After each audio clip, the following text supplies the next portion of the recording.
and to share with a wider audience. And also for me, I've had the opportunity to read from other people, and the kind of things that they've written has guided me in my own travels, whether it's locally or beyond. So I feel that it's also my responsibility to also share whatever I have experienced that it could potentially help others. And luckily I know my backyard.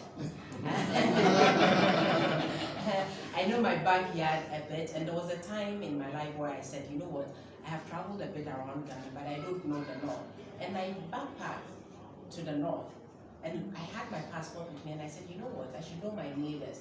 At the time I already knew Togo, I've gone to Togo, so I went to the border and I said I was gonna cross. That the guy actually thought I was African American. And I said, no. So he saw my passport and said, oh, you are Ghanaian. Do you know someone there? I said, no. What are you going to do? I said, I'm going to see it. And he said, for what? The road is bad. And I said, have you been? He said, no.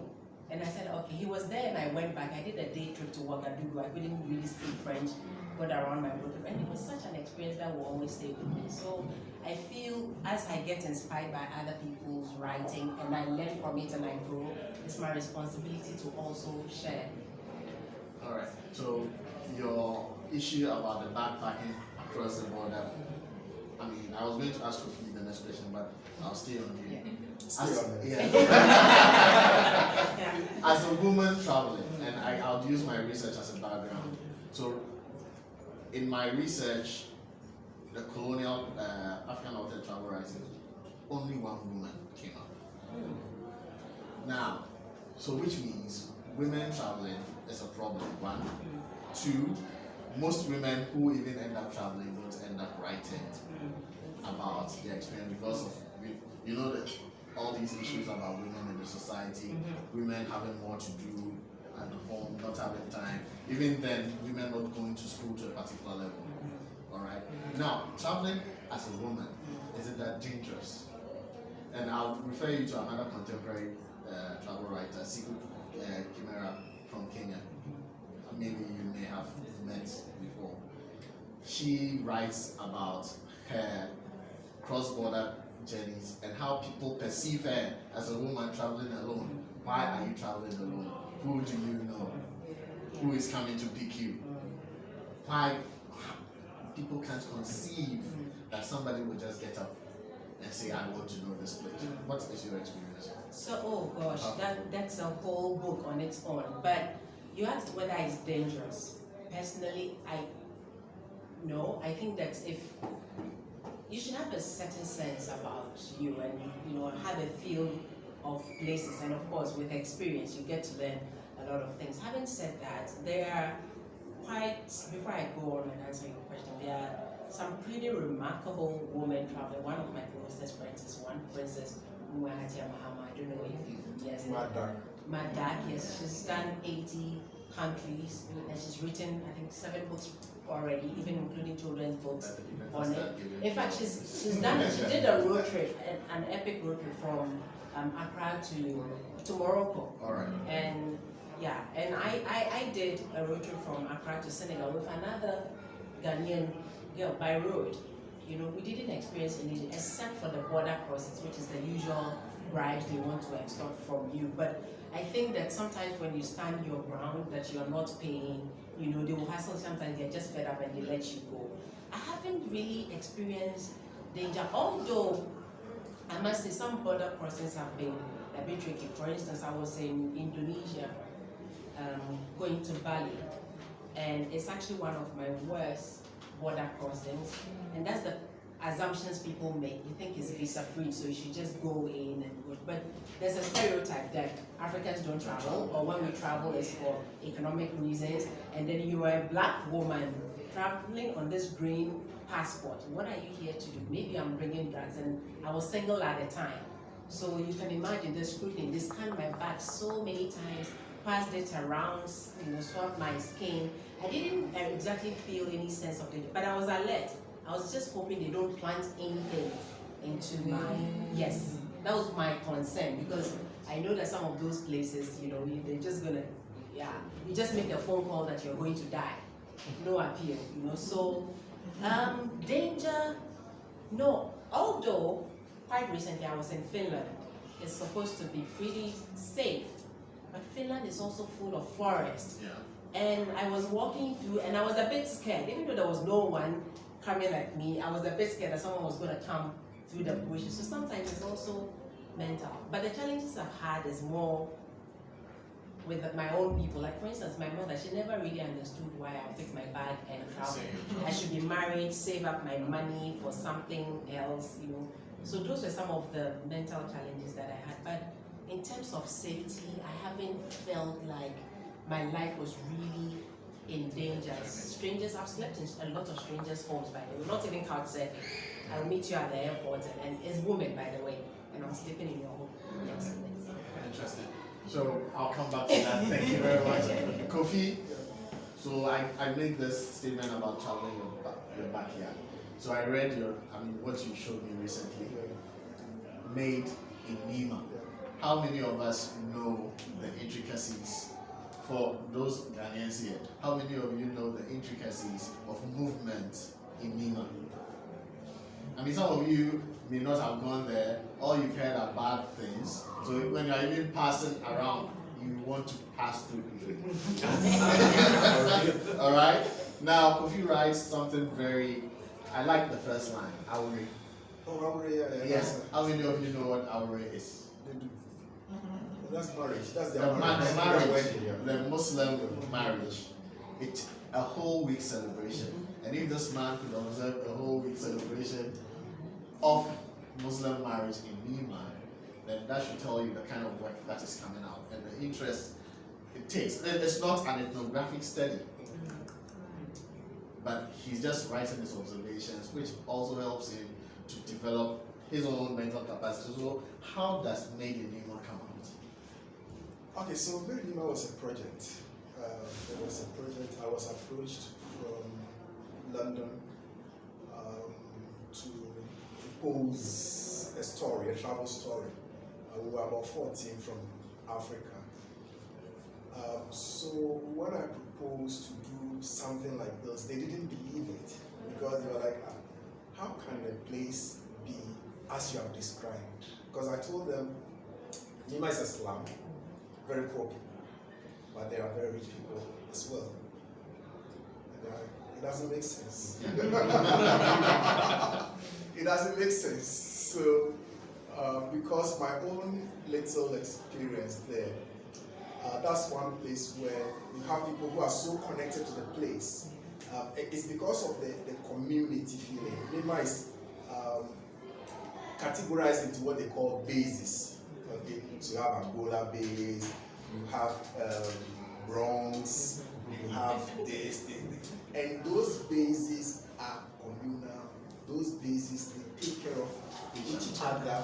They are social insurance. Some are so strong that you cannot, for instance, go and take another person's girlfriend. You understand?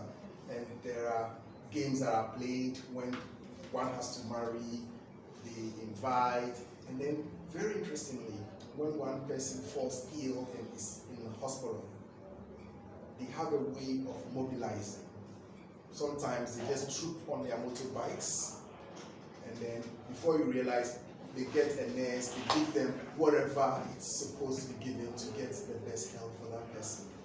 Same happens even with education, when some of them are able to get to university level SSS. So it's a social system.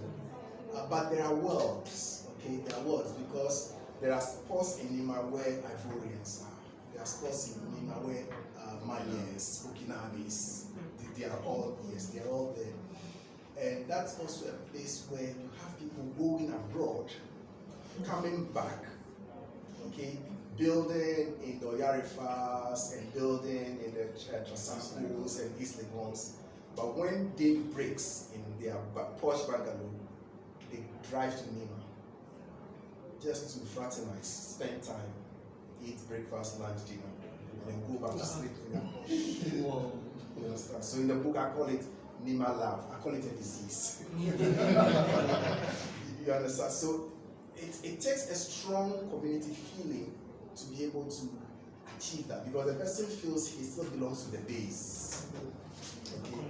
Yeah, like it or not, Nima is one of the safest places in Accra. I don't know anyone remembering or hearing the news that there's been armed robbery in Nima. Or it doesn't. Don't say what you want to say.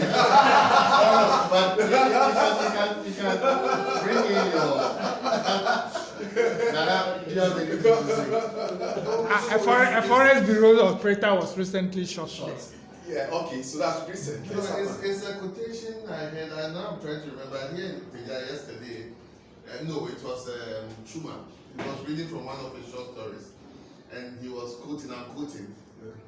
He was observing a Sharia court, and there was this guy passing by who was saying that the big thief sentencing the small thief while the other thieves applaud. Oh. That one just came to mind.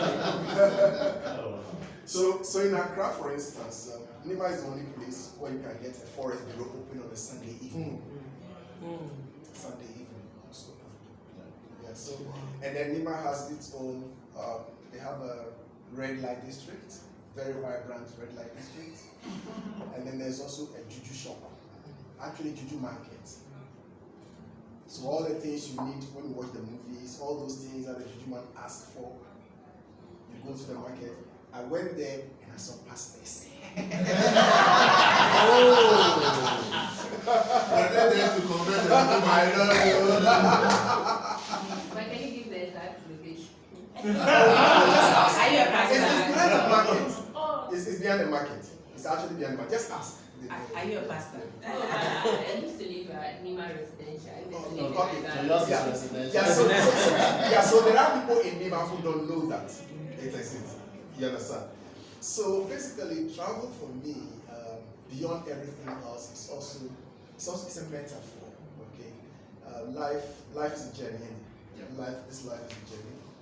By the time I go one trip and I do one story, I feel really created because of the learnings, because of the new access I have.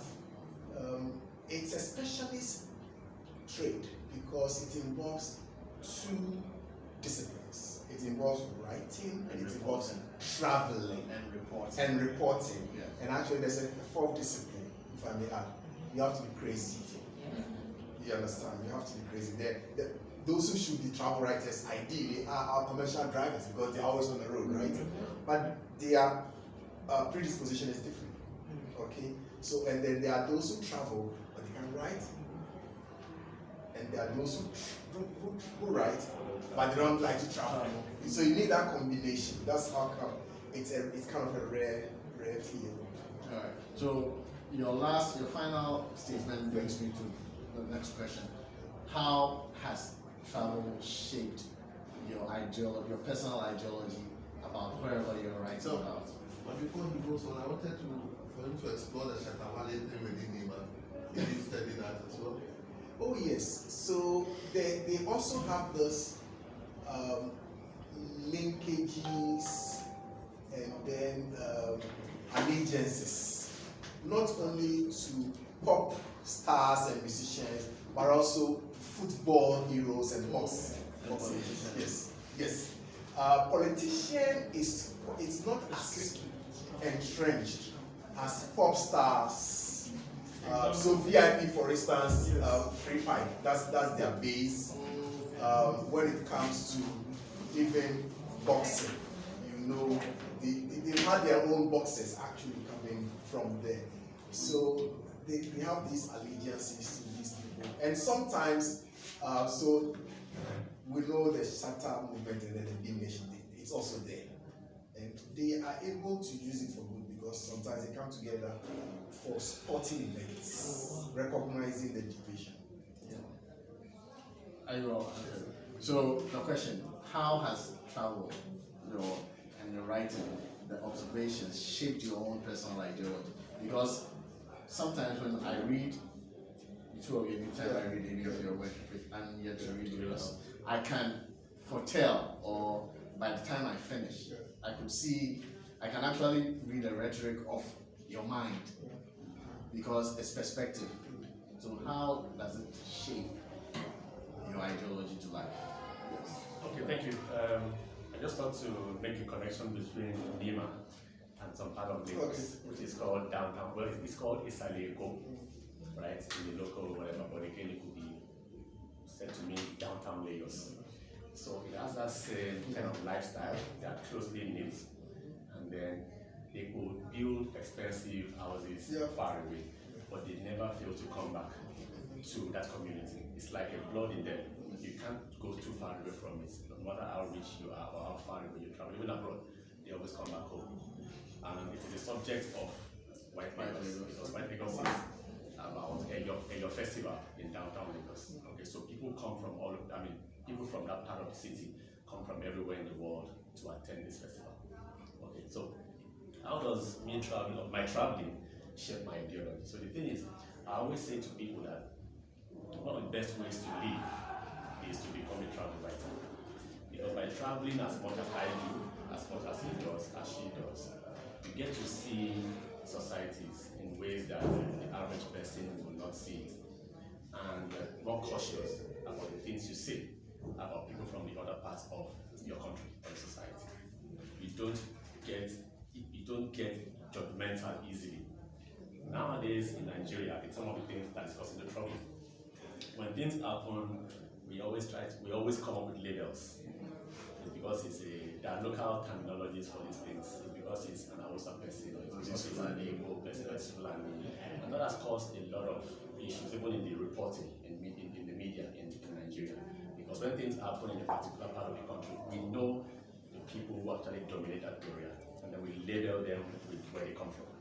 So now there's a campaign about, look, talk more about the crime and less about the tribe, because no tribe has a monopoly of crime or wrongdoing. So be more objective in your reporting.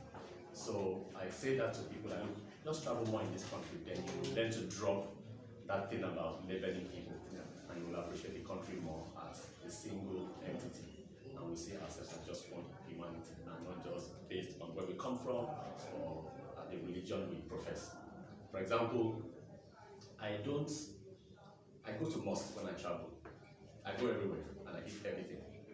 Some people who don't, I'm adventurous in every way you can think about it. I don't let anything limit what I can do in any new place. I'm a stranger in that new place, but I'm there to explore. Can I ask you a question? Have you eaten dog meat? No, I mean, you know what I'm talking about. Cross River. Yeah, okay, so I'm not sure if I've eaten dog meat, but I've eaten all sorts of beef. I'm not sure.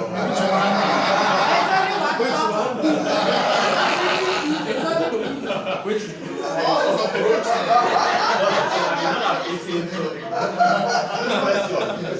You just said you eat everything.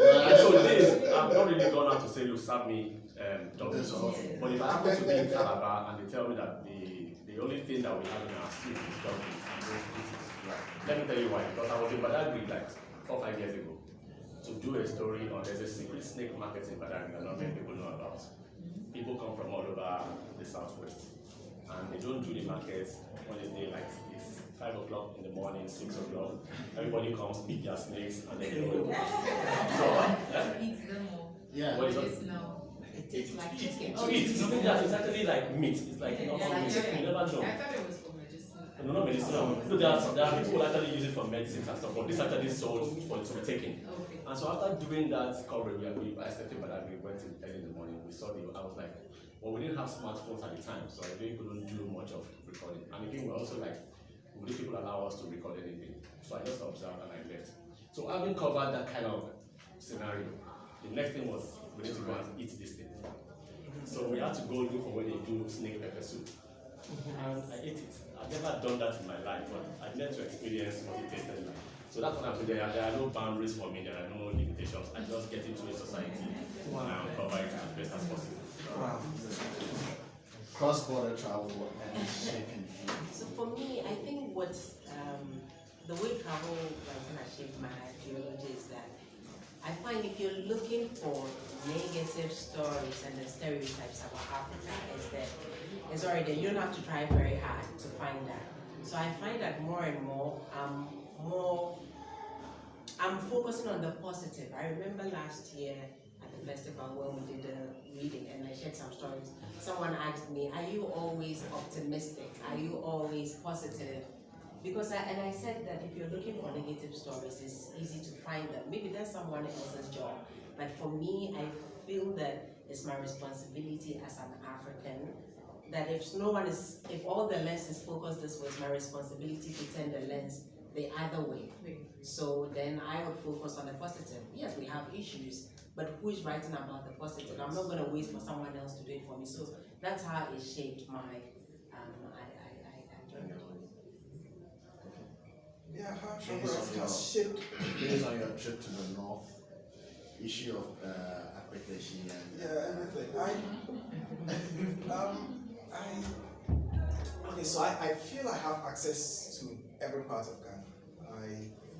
There's no part of Ghana there's no place in Ghana that I can be parachuted to or airdropped to and I'll feel ill at ease.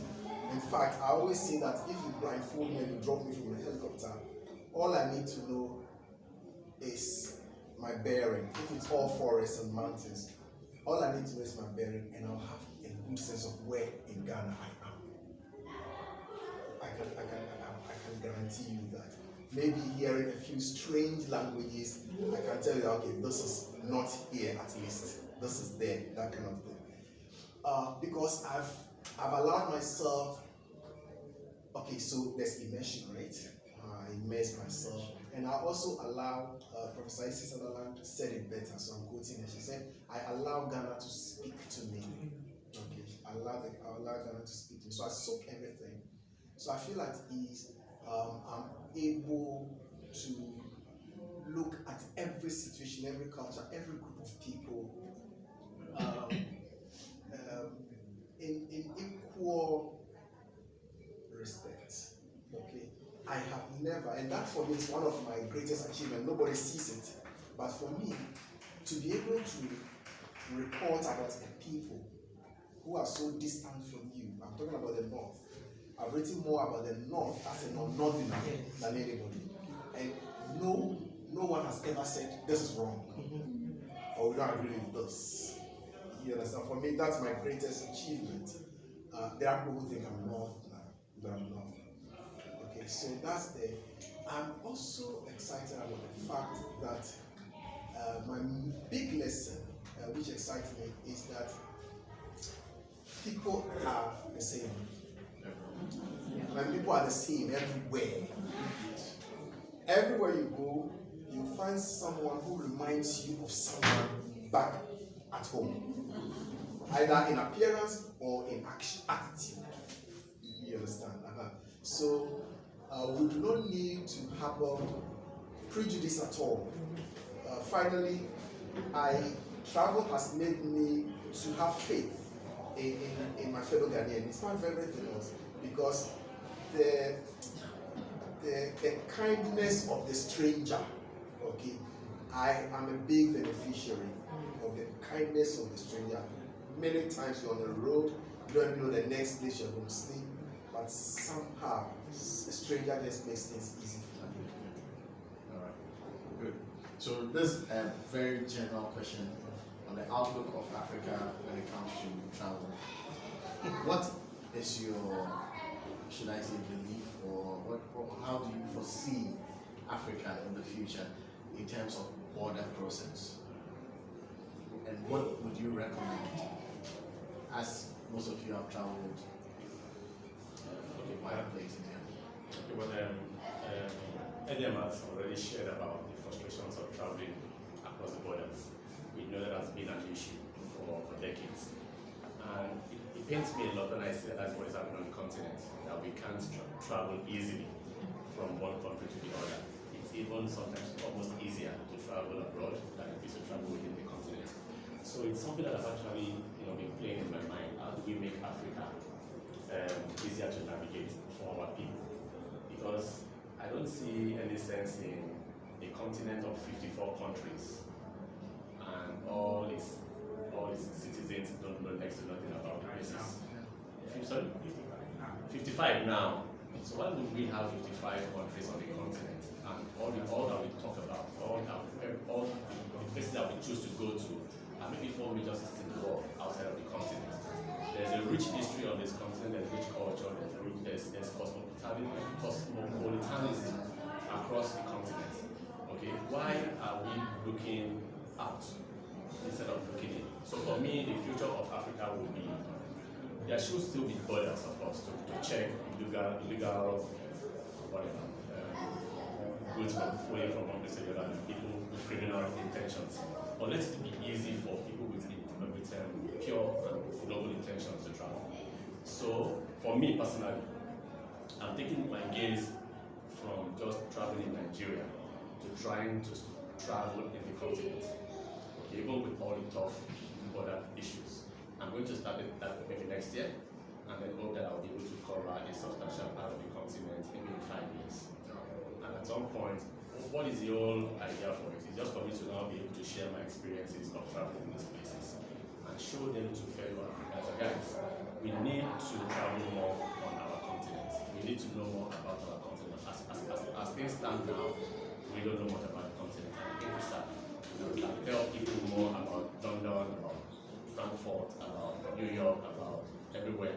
But you can't say anything about Abidjan. You can't say anything about Yaoundé, about Kampala, about places that should take you not more than maybe 2 or 3 hours to go to, and then we know nothing about it. So that for me is like my next agenda, my next project that I need to accomplish. A project which Adam is already in. So for me, border crossings.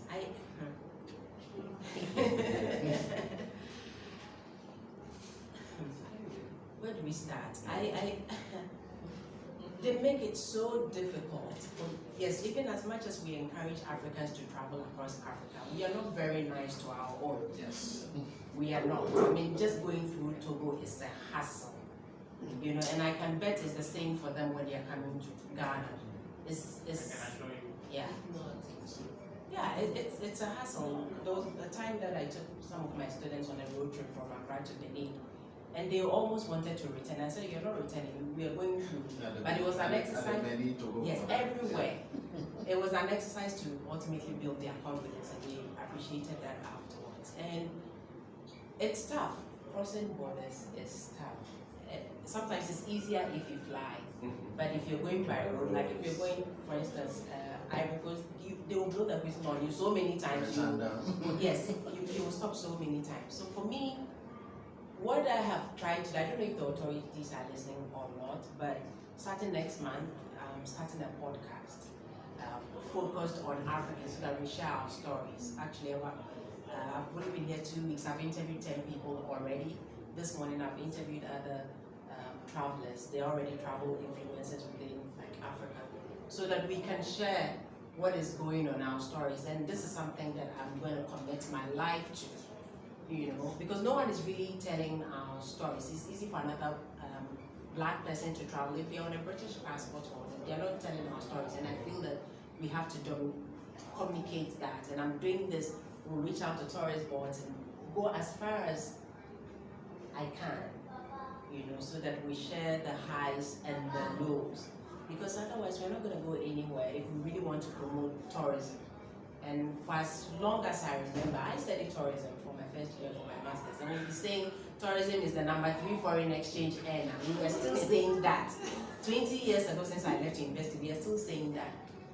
You know, and Iceland, where I live now, a country of 350,000 people, they are relying on their tourism. So if we really want to take tourism seriously, we need to also pay attention. And you know, yes, because let's face it, they make it even easier for non-Africans. There's so many countries across Africa. People don't. My partner can come to so many other African countries without a visa than I will have as an African, a daughter of the soil. So while Ghana has opened its borders, which is a step in the right direction for other Africans, I hope that we can also monitor that properly. But I think other African countries should also open it. I mean, there's a Schengen for a reason, and people move around, so we should. Yeah, so fortunately now most African countries are signing treaties where, for me, like if I'm going to Kenya, I don't need a visa. I think South Africa also changed that because theirs is quite terrible, but they're still doing it. There are still, I think the problem comes with the Francophone countries. Yeah. Can I just say Yes. something quickly? Even though there's so many countries, well, some countries that would say visa free, like I was in Mauritius, and there was such a hassle That's to true. go through. They asked me, show me your money, show how much do you have. I showed cash, I showed card. This is supposed to be visa free. Luckily, my host, they called my host and said, do you know who she is? Please, she's not coming to stay here. Let her come through. You know, only because he was a very influential person in the country. And this could be mentally tough for someone. So imagine you're trying to get away from getting visas from somewhere else and you're going to a visa-free country and then you get there. This is not by road. But somebody from the US without even a visa will be allowed easy Yes, passage. easily. Mozambique is the same. Visa on arrival and you get there and you pay for it and they don't even give you change. You have to give them exact and they are hassling you. My student who I taught in China had to come and get me and speak Portuguese to get me away. Even though I had everything, it was legit. I wasn't going to stay there for anything. So we need to really take it. So if you're interested in being on my podcast, I'm happy to interview you. All right. Yeah, I think my two colleagues have spoken eloquently on the African cross-border situation. The truth remains that the cross-border movement within Africa, it's largely not tourism related it's trade, but that doesn't make it less troublesome. It's still not the best. I would want to focus on the reality that travel for leisure, okay, Should be encouraged. yeah, it's still not it's still not part of us, okay, and that is the big opener because the moment